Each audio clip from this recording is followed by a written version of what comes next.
stand shoulder press. You can do this from kneeling, which I'm going to do now, and from standing. I personally prefer to do it from kneeling because you can use more of a selection of bands than when you're standing because of how far they can stretch. So you can get a little bit more strength work when you're on the ground. So I'm just going to use 2 out of these 3 bands.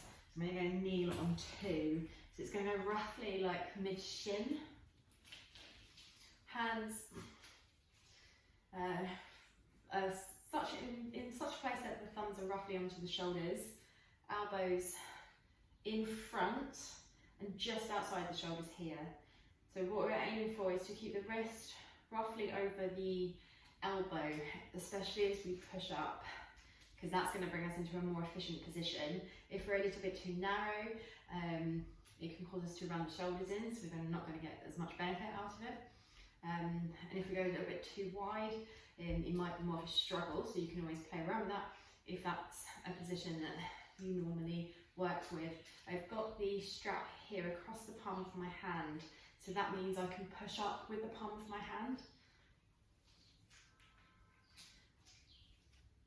So we're also going to engage around the rib cage, so your serratus anterior, which is a thin sheet of muscle on the side, that helps to get upward rotation into the rib cage, which you need a little bit of upward rotation to initiate the movement in a shoulder press.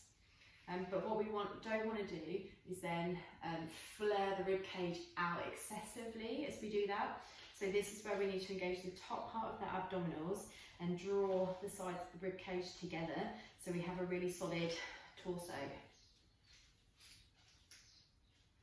And then by all means, if you want more strength work, add more layers of resistance.